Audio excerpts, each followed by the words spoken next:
지금은 약간 트랜지션 기간이기 때문에 또 교회를 방문하신 분들도 꽤 계시고 또 여기를 떠나시는 분도 계시는 그런 트랜지션 기간입니다. 그리고 오늘 이 교회 처음 나와 예배를 드리는 분들도 많이 있는 것으로 보이는데요. 저는 지금 부활절 이후에 부활하신 예수님께서 어떤 자리에 어떤 사람들에게 나타나셨는가 하는 것을 한 장면 한 장면 우리 교우들에게 소개를 하고 그 말씀의 의미를 생각해 보고 있습니다. 오늘은 부활절 7번째 주일인데요. 오늘은 도마에 관한 얘기를 하려고 합니다. 여러분들은 혹시 성경을 읽으면서 이런 생각들을 해보셨는지 모르겠습니다. 이 사도행전은 사도들의 행적을 기록한 일종의 역사책입니다. 그런데 사도행전은 주로 바울이라는 사람에게 초점을 맞추고 있습니다. 바울은 원래 독실한 유대교 신자였다고 하죠. 그리고 그의 고백에 의하면은 자기가 얼마나 유대교에 열심을 가졌는지 같은 또래 가운데서는 자기하고 비교할 사람이 아무도 없다. 그렇게 얘기를 했습니다. 왜 하나님은 그런 사람을 복음을 전파하는 도구로 사용하셨는지 우리가 금방 그 이유를 알기가 어렵습니다. 하나님은 유대교에 열심히 있던 한 사람을 선택해서 그의 열심의 방향을 복음을 전파하는 곳으로 바꾸어 놓으셨습니다. 이 사람은 복음을 전파하는 일 외에는 다른 아무것도 몰랐던 사람입니다. 여러분 한번 지금 그 지도를 한번 보실까요? 2장의 지도를 한번 여러분에게 보여드리겠습니다. 제가 지금 앞에 모니터가 나오질 않아가지고 답답하긴 한데요.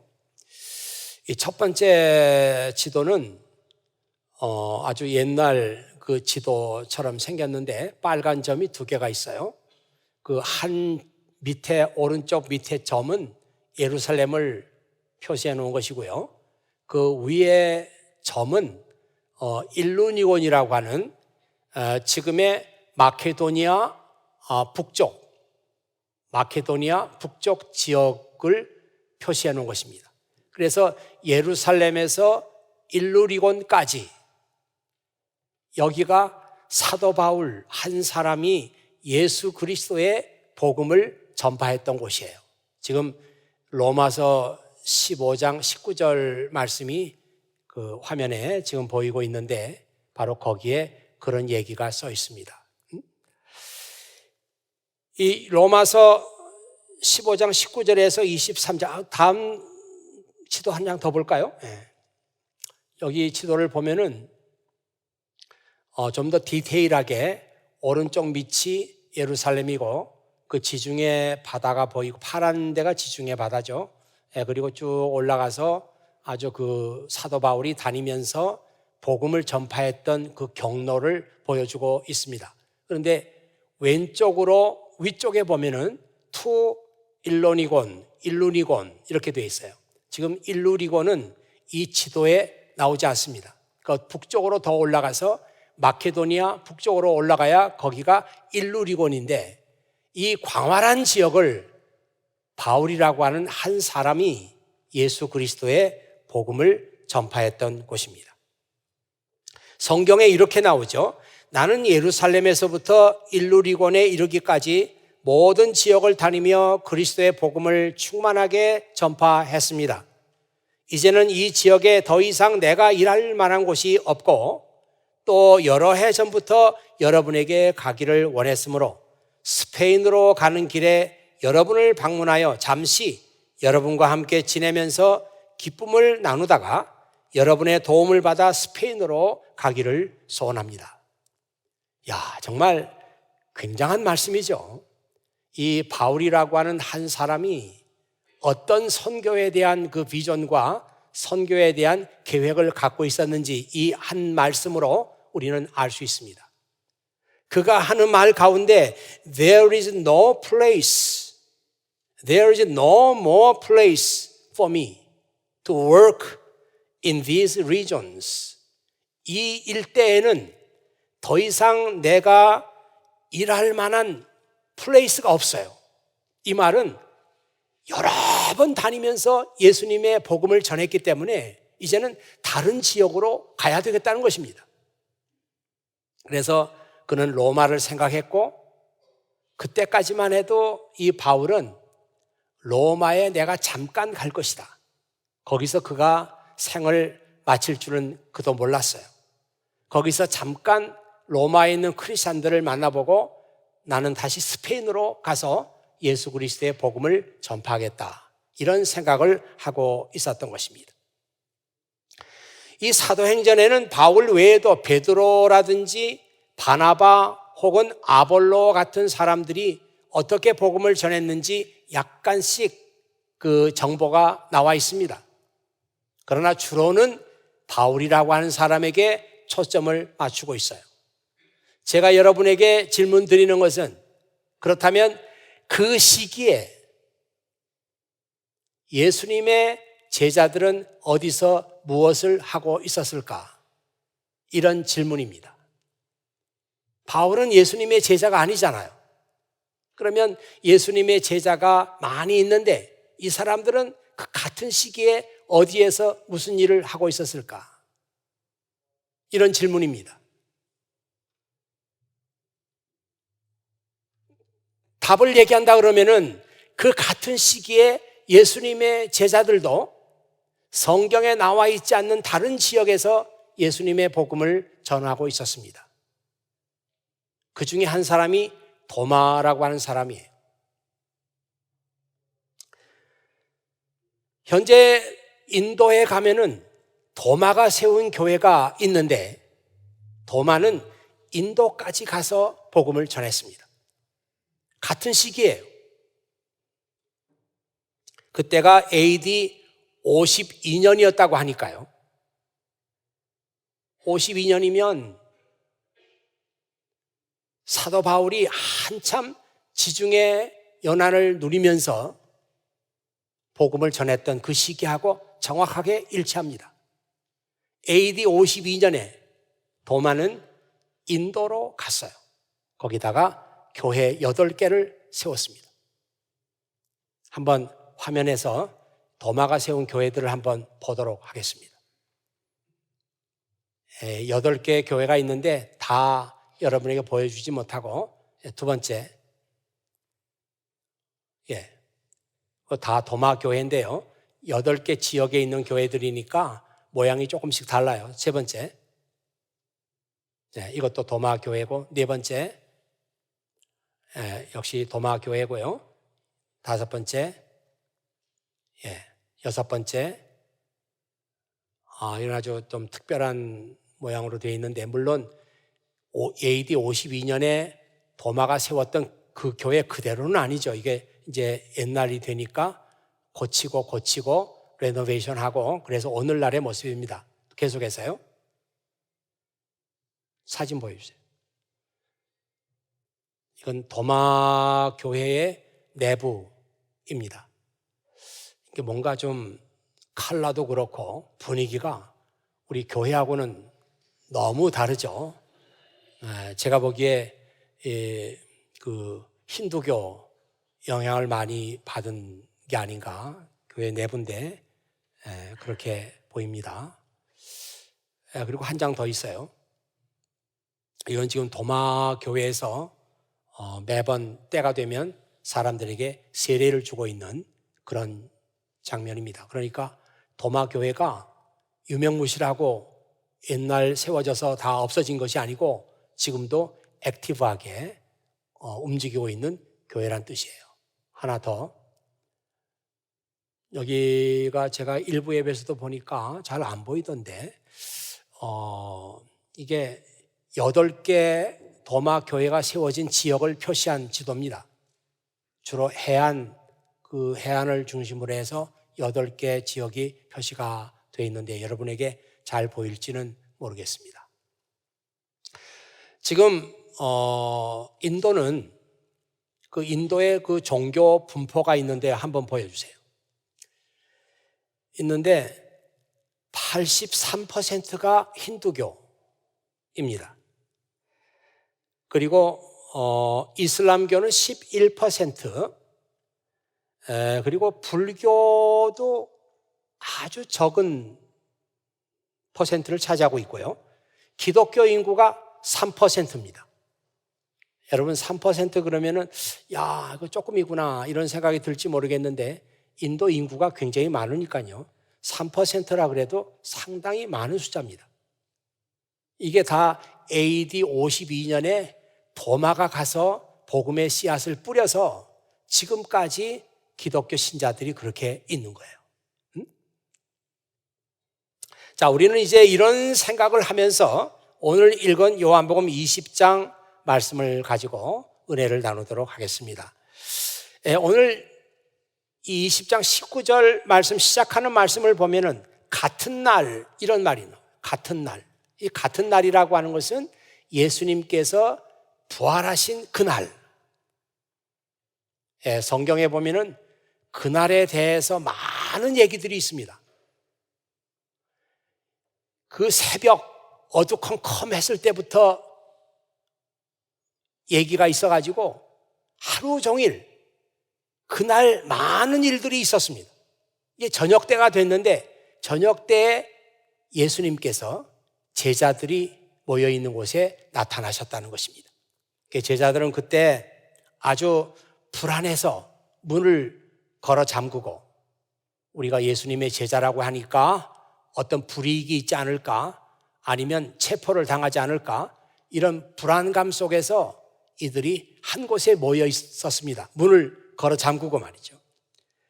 그때 예수님께서 그들에게 나타나셔서 너희에게 평강이 있을지어다.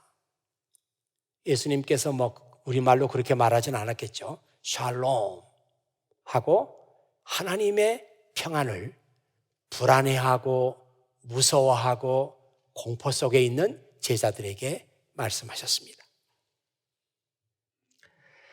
나의 평안을 너희에게 준다. 내가 너희에게 주는 평안은 세상이 주는 평안과 같지 않다. 예수님께서 제자들에게 평소에 그렇게 말씀하셨는데 바로 그 평안을 지금 무서워하고 두려워하고 공포 속에 있는 제자들에게 나의 평안, 세상에 주는 평안과 같지 않은 하나님의 평안을 너희에게 준다 하면서 샬롬 이렇게 말씀하셨어요. 이 말씀을 읽기만 해도 이 말씀을 듣기만 해도 뭔가 우리 마음속에 그 은혜가 되는 말씀이에요. 그만큼 오늘 우리는 하나님의 샬롬, 하나님의 평안을 필요로 하는 시대에 살고 있습니다. 우리에게 많은 걱정이 있고 불안이 있어요.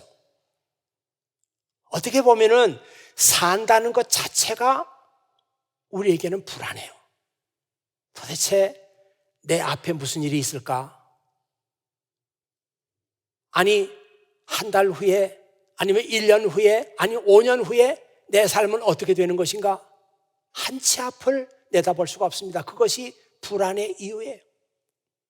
이번에 헝가리에서 한국 사람이 산 그 유람선이 침몰해가지고 많은 사람이 죽었다. 그런 일이 있을 걸 어떻게 알았겠어요? 그 유람선을 타기 전까지만 해도 즐겁고 기쁘고 얼마나 그 해외에 나와서 또 이렇게 구경도 하면서 좋은 시간을 가졌을 겁니다.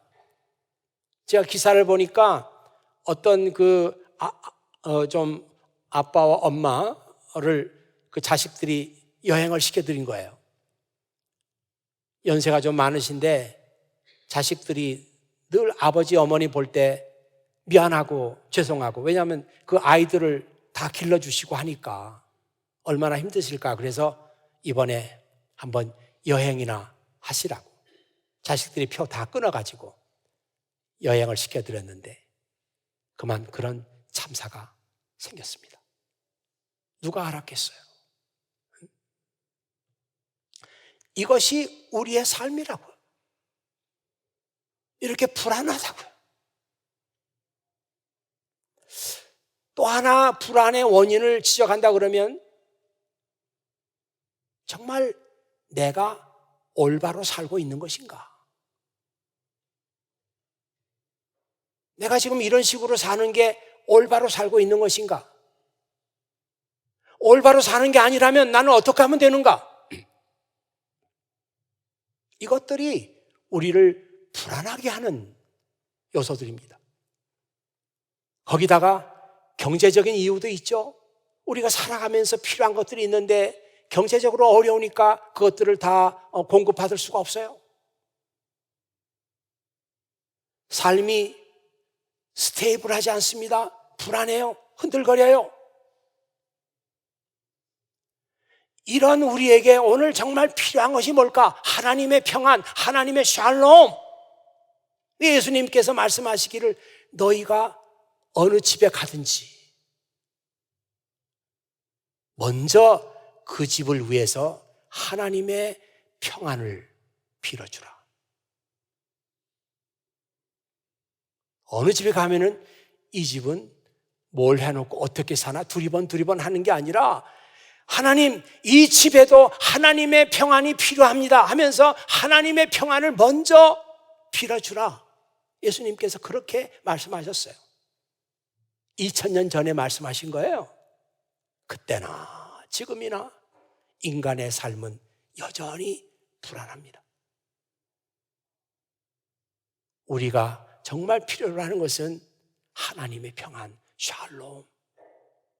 나의 평안을 너희에게 준다. 예수님께서 가지고 계셨던 그 평안이에요. 그 평안을 내가 너희에게 준다. 이 평안은 세상이 주는 평안과 같지 않다. 그렇게 말씀하셨어요. 우리 교회에서 서로 만나는 사람들, 가까운 사람도 있고 먼 사람도 있고 그렇지만 우리가 서로 만나고 서로 얼굴을 볼 때마다 직접 가서 얘기하지 않는다고 할지라도 우리는 저 사람에게도 하나님의 평안이 임하기를 바랍니다. 그렇게 기도하고 그렇게 빌어줘야죠. 예수님은 제자들에게 자기 손과 옆구리를 보여주셨어요. 내 손을 좀 봐라. 내 옆구리를 좀 봐라. 제자들에게 보여주니까 제자들이 너무너무 좋았어요. 기뻤어요. 야, 이분이 정말 예수님 맞구나. 이분이 십자가 위에 달리신 그분 맞구나. 손에 못자국이 있구나. 옆구리에 창 자국이 있구나. 맞구나. 아, 예수님께서 정말 부활하셨구나. 그렇다면 우리가 걱정할 필요 없고 불안할 필요가 없겠구나. 너무너무 기뻤어요. 그런데 그때 도마가 그 자리에 없었다고 합니다. 어디 갔는지 모르죠. 도마가 그 자리에 없었어요. 도마가 들어오니까 제자들이 이구동성으로 야 도마 너 어디 갔었어? 우리 예수님 봤어. 부활하신 예수님 만났어. 예수님 부활하신 거 맞아. 그러니까 도마가 얘기하죠. 나는 내가 직접 예수님의 손에 못자국을 보고 내 손가락을 그곳에 넣어보고 그리고 예수님의 옆구리에도 내 손을 넣어서 확인할 때까지는 난 믿을 수 없어.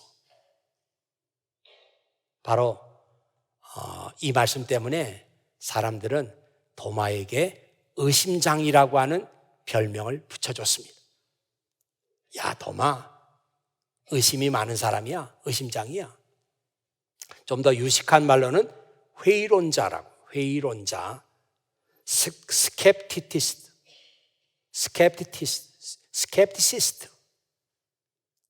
네. 회의론자. 회의론자는 무슨 미팅을 많이 하는 사람을 말하는 게 아니에요. 회의론자는 자기 판단, 자기 지식, 자기 이성 이게 기준이 돼가지고 거기 맞지 않으면 난 못 믿어. 그건 사실 아니야. 이렇게 말하는 사람을 회의론자라고 합니다. 이게 도마가 회의론자라는 거예요. 이런 도마를 위해서 예수님께서 일주일 후에 다시 오셨어요. 아니, 그때 도마 없었으니까 없었으면 말지 뭐. 그런 게 아니라 일주일 후에 예수님께서 도마에게 다시 오셨어요. 그리고 도마에게 내 손을 만져봐라. 그리고 내 옆구리를 만져봐라. 이 도마를 복음의 증인으로, 이 도마를 부활의 증인으로 쓰시기 위해서 도마가 가지고 있는 의심을 풀어주신 거예요. 성경에 보면 도마는 매우 용감한 사람이었다 그래요. 다른 제자들이 다 겁을 내고 있는 그런 상황 속에서도 여러분, 우리가 예수님과 함께 죽읍시다. 그러면서 아주 과격한 발언을 한 사람으로 성경에 나오고, 또 도마는 한번 궁금한 것은 물어보지 않으면 견딜 수 없는 그런 성격을 가진 사람인가 봐요. 예수님께서 내가 가는 길을 너희가 아나니? 근심하지 말고 염려하지 마라. 그렇게 얘기했더니 다른 제자들은 다 가만히 있는데 도마만, 주님, 저희가 주님이 가시는 곳이 어딘지를 모르는데 그 길을 어떻게 알겠습니까? 그런 질문을 한 사람이 도마예요. 그때 예수님께서 놀라운 말씀을 하시죠. 나는 길이요 진리요 생명이니 나로 말미암지 않고는 아무도 아버지께로 올 자가 없느니라. 예수님께서 그 말씀을 하신 것은 도마의 질문에 대해서 대답을 하시기 위해서 그 말씀하신 거예요. 가끔 우리 클래스에 들어가면은 학생들이 질문을 하는데 질문의 수준이 아주 수준이 안 된 사람들이 있어요. 그러면 학생들이 짜증이 나고 교수도 대답하자니 짜증나죠. 그런데 어떤 질문은 교수를 깜짝 놀라게 하는 질문이 있어요. 와, 그거 굉장한 질문이네. 아주 좋은 질문이에요. 그러면서 그 질문에 대답을 해줍니다. 그러면은 많은 학생들도 그 질문을 통해서 교수의 말을 들으면서 배우는 게 많아.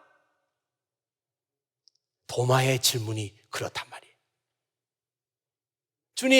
주님이 어디로 가시는지 그 장소를 모르는데 그 길을 어떻게 알겠습니까? 나는 길이요 진리요 생명이니 나로 말미암지 않고는 아버지께로 올 자가 아무도 없다. 도마 덕분에 우리는 이 놀라운 주님의 말씀을 듣게 되었습니다. 이런 도마에게 주님께서 다시 나타나셨어요. 일주일 후에. 그것은 예수님께서 도마를 비난하신 것이 아니라 도마를 인정하셨다는 거예요. NIV 성경에 보면은 Stop doubting and believe. Stop doubting and believe. 그만 의심하고 그만 다우트하고 믿어라. 그런 뜻이 되겠죠. 같은 말씀인데 뉴 킹 제임스 버전에 보면 이 말씀이 이렇게 나와 있습니다. Do not be unbelieving, but believing. Do not be unbelieving, but believing. 이 말씀을 잘 보면은 unbelieving 그리고 believing, unbelieving, believing 별 차이가 없어요. 앞에 on자가 붙냐 붙지 않느냐 이 차이가 있죠. 붙으면은 믿지 않는 거고 이게 떨어지면 믿는 거예요. 그렇잖아요. 예전에 캠프 몰건이라고 하는 설교자가 있었는데 그 사람이 아주 책을 잘 써요. 그래서 제가 대학 시절에 그분의 책을 읽으면서 야, 정말 이런 설교자가 되면 참 좋겠다 그런 생각을 했던 적이 있어요. 근데 그분이 그 빌레몬서 얘기를 하면서 그 빌레몬서에 나오는 그 말씀을 썼어요. 빌레몬서 1장 11절 이 말씀을 설명한 그 글이었어요. 그게 뭐라고 나와 있는가 하면 이 사람이 전에는 그대에게 아무 쓸모없는 사람이었지만 이제는 그대나 나에게 큰 도움이 되는 사람이 되었습니다. 이 바울이란 사람이 빌레몬이란 사람에게 편지를 쓴 거예요. 이 사람이라는 건 오네시모라는 사람을 얘기하는데 이 사람이 전에는 그대에게 아무 쓸모없는 사람이었지만 이제는 그대나 나에게 이 사람은 아주 쓸모있는 사람이 되었습니다. 그런 말이 나와요. Formerly he was useless to you, but now he has become useful both to you and to me. 전에는 그대에게 이 사람은 쓸모없는 사람이었지만 이제 이 사람이 아주 필요한 사람이 됐는데 그대에게도 필요하고 나에게도 필요한 사람이 되었습니다. 여기도 보세요. useless라고 하는 그 단어가 있고 useful이라는 단어가 나오잖아요. 그 use라는 데 less라고 하는 말이 붙어버리면 아무 쓸모없는 사람이 되는 거고 useful하고 붙으면 필요한 사람이 되는 거죠. 근데 이게 그릭도 똑같아요. 그릭 단어도 보면은 아크레스토스, 유크레스토스 이렇게 돼 있어요. 아자가 붙으면 필요가 없다는 뜻이에요. 이게 쓸모가 없다는 뜻이 돼요.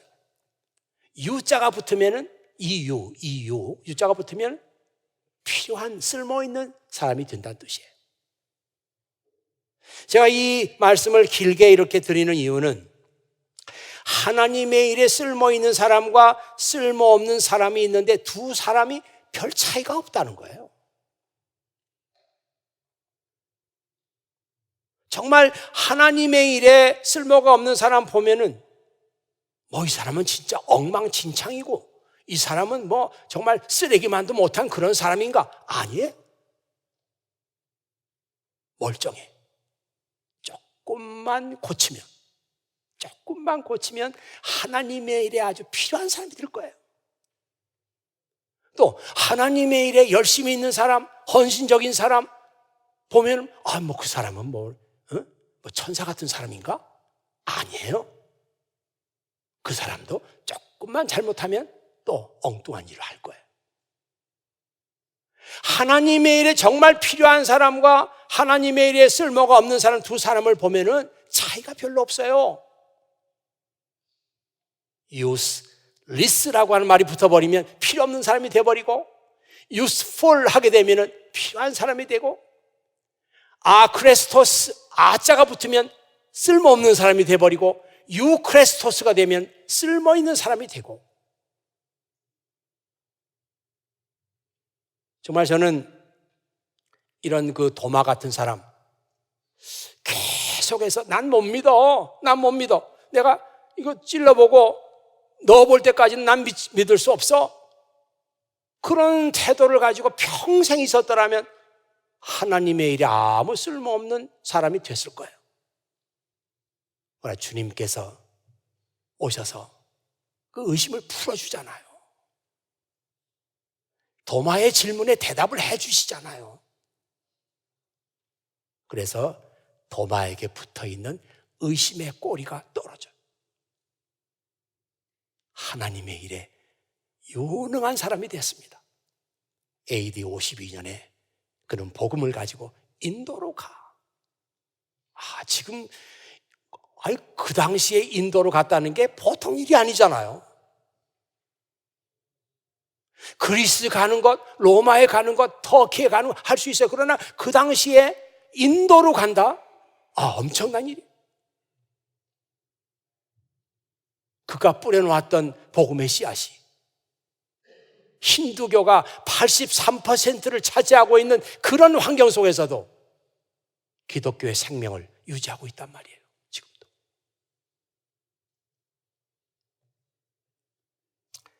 이제 마지막 말씀을 드리고 마치겠습니다. 예수님은 도마에게 너는 나를 보았기 때문에 믿느냐? 나를 보지 않고 믿는 사람은 복이 있다.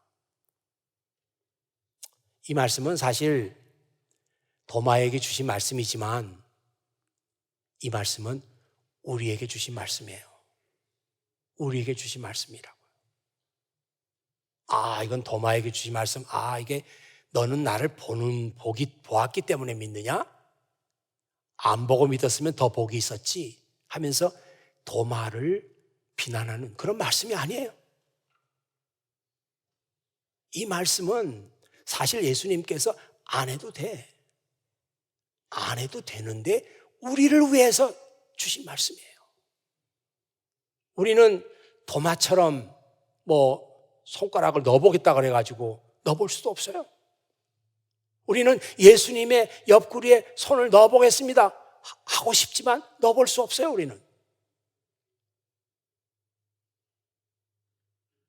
우리는 궁금한 것이 있고 질문이 있지만 우리는 보지 않고 믿어야 해요. 보지 않고 믿는 수밖에 없어요.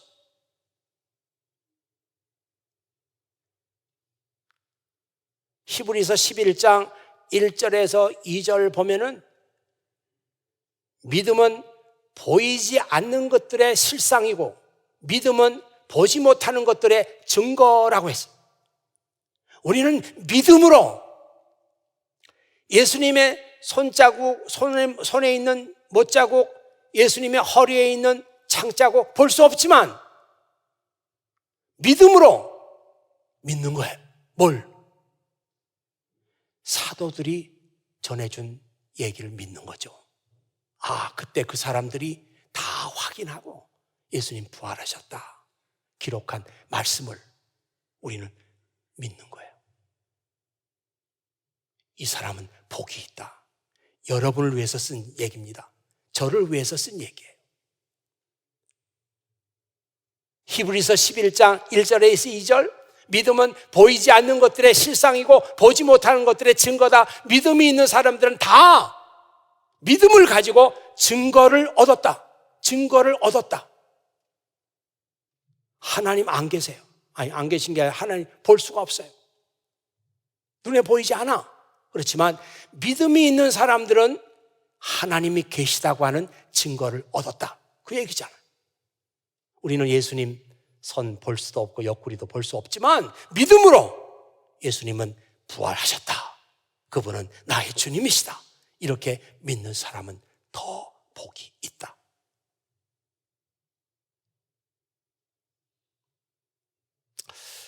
제가 이 설교 말씀을 준비하면서 이 설교 말씀이 모든 교우들에게 잘 이해가 되면 좋겠다. 그런 생각 물론 했어요. 특별히 이 청년들에게 이 설교 말씀이 이해가 되면 좋겠다.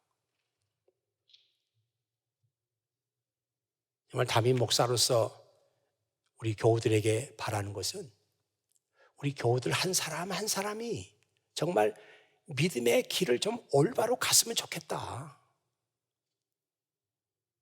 그냥 주일이면 습관적으로 교회 나왔다가 집에 가고 오늘 목사님 설교 참 길었어 이러고 집에 가고 오늘은 괜찮은 것 같아 이러고 집에 가고 그런 거 아니고 하나님을 믿는 믿음의 길을 올바로 잘 발견하고 그 길을 걸었으면 좋겠어요. 그렇다면 성경 말씀을 대하는 태도도 진지해야 되겠죠. 진지해야지. 뭔가 알아보려고 하는 그런 태도가 보여야지. 그래서 제가 마지막으로 안셀름이라고 하는 사람의 얘기를 해주고 설교를 마치겠습니다. 이 안셀름이라고 하는 사람이 있는데요, 아주 훌륭한 분이기 때문에 그 앞에다가 세인트 안셀름이라고 세인트 자를 붙여줍니다. 1033년에서 1109년에 살았던 분이에요. 아주 기독교 역사에서는 아주 한 획을 긋는 그런 분입니다. 이 사람은 신학적으로는 이제 어거스틴 그 계보를 잇는 그런 분이에요. 근데 이 사람이 이런 말을 남겼어요. 저는 이 말이 특별히 우리 진리를 추구하는 모든 사람들에게 성경 말씀에 대해서 정말 성경 말씀이 진실한가? 예수님은 정말 부활하셨는가? 이런 그 진지한 질문을 하는 사람들에게 이 말씀이 꼭 필요하다 생각해요. 그 안셀름이 뭐라고 말하는가 하면 나는 이해하기 위해서 믿습니다. 나는 이해하기 위해서 믿습니다. I believe so that I may understand. I believe so that I may understand. 내가 이해를 하기 위해서 I believe. 나는 믿습니다. 유명한 말이에요. 여러분 들어보면 좀 이상하죠? 이거 아닌 것 같은데? 이거 앞뒤가 바뀐 거 아니야? I understand so that I may believe. 그렇게 해야 맞는 거 아니야? 앞뒤가 바뀐 거 아니야? 바뀌지 않았습니다. 많은 사람들이 내가 좀 그 일을 좀 잘 이해를 하면 좋겠어. 그럼 난 믿을 수 있어. 이런 생각해요. 여러분 가운데도 그런 생각하는 사람 많을 거예요. 나를 좀 이해시켜봐. 믿게. 이해가 안 되는데 어떻게 믿어? 이런 사람이 많아요. 근데 여러분 잘 생각해 보세요. 논리적인 진리, 또 실험적인 진리, 과학적인 진리, 이런 것들은 다 이렇게 현상을 보면서 분석해가지고 맞네. 그래서 믿는 거예요. 그렇죠? 근데 성경에 나오는 진리들은 달라요. 성경에 나오는 진리들은 이해를 하기 때문에 믿는다는 이게 안 통해요. 성경의 진리에는. 성경의 진리는 믿어야 돼요. 믿으면 이해를 하게 됩니다. 안셀름의 말이에요. 예수님의 부활 이해하려고 해도 이해할 수 없어요, 결국은. 예수님의 부활은 믿어야 돼요. 믿으면 이해가 돼요. 이 진리입니다.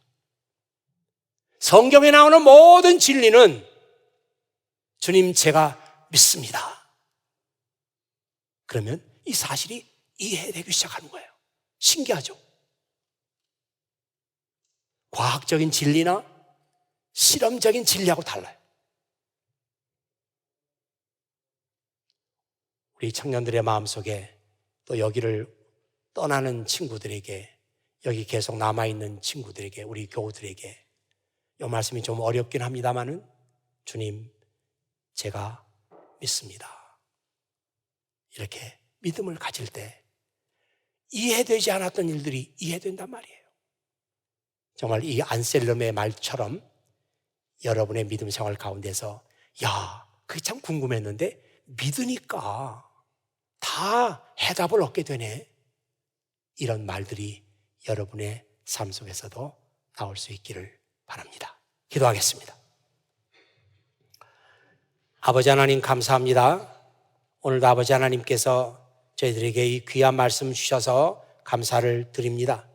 아버지 하나님, 도마에게 붙어 있었던 의심의 꼬리를 떼시고 도마를 복음을 전파하는 유능한 일꾼으로 만드신 아버지 하나님께서 오늘도 저희들에게 있는 불신, 의심 이런 꼬리들을 다 떼주시고 정말 하나님의 나라를 위해서, 복음을 위해서 귀하게 쓰임받는 유능한 일꾼들이 바로 이 자리에 있게 하여 주시옵소서.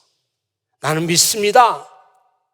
이런 말씀을 가지고 성경의 진리를 받아들이게 하시고, 그래서 의심이 생기고 질문이 생겼던 모든 문제들이 믿음으로 말미암아 증거를 얻을 수 있는 그런 은혜를 사랑하는 모든 자녀들에게 허락하여 주시옵소서. 우리 구주 예수 그리스도의 이름으로 기도하옵나이다. 아멘.